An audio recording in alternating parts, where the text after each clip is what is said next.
23 ಮನೆ ಬಂಗ್ಲೆ, 78 ಎಕರೆ 21 ಗುಂಟೆ ಕೃಷಿ ಜಮೀನು ಪತ್ತೆ ಆಗಿದಾವ.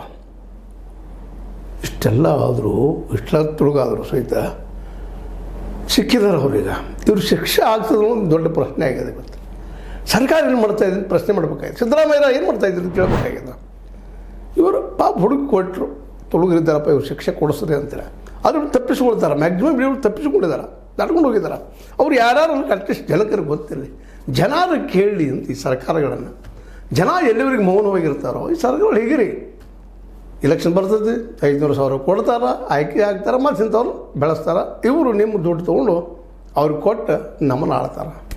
ಸ್ವತಂತ್ರವಾದ ಮೀಡಿಯಾಗೆ ಬೇಕಾಗಿರುವುದು ಸ್ವತಂತ್ರ ಧ್ವನಿ. ಆ ಸ್ವತಂತ್ರ ಧ್ವನಿ ಉಳಿಸಲು ನೀವು ಮಾಡಬೇಕಾದದ್ದು ಇಷ್ಟೇ. ಅದೇನಪ್ಪಾ ಅಂತಂತಂದ್ರೆ ನಿಮ್ಮ ಕೈಲಾದಷ್ಟು ಸಹಾಯ ಈ ಚಾನಲ್ಗೆ ಮಾಡಿ ಹಾಗೂ ನಿಮ್ಮ ಧ್ವನಿಯನ್ನು ಕಾಪಾಡಿಕೊಳ್ಳಿ.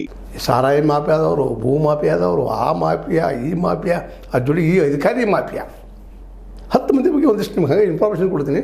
ನೆನಪಿಟ್ಕೊಳ್ಳಿ ನೀವು. ಜನ ಇಲ್ಲಿ ಜನ ಹೇಳಬೇಕಾಗ್ಯದ ಇಲ್ಲ, ನೀವು ನೆನಪಿಟ್ಕೊಳ್ಳಿ. 10 ಅಧಿಕಾರಿಗಳು ಇವ್ರಿಗೆ ಒಬ್ಬರಿಗಾದ್ರೂ ಶಿಕ್ಷೆ ಆಗ್ತದೆ ಮುಂದಿನ ದಿನದಲ್ಲೇ ಅನ್ನೋದು ನೀವು ಗಮನಿಸ್ತಾ ಇರಿ. ನಾವಂತೂ ಗಮನಿಸ್ತಾ ಇದ್ದೀವಿ, ನಮ್ಮ ಹೇಳೋ ಕೆಲಸ ಮಾಡ್ತಾ ಇದ್ವಿ.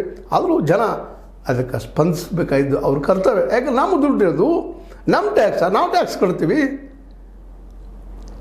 ಲಕ್ಷ ಕೋಟಿಗಳಿಗೆ ನಾವು ಟ್ಯಾಕ್ಸ್ ಕಟ್ತಾ ಇದ್ದೀವಿ.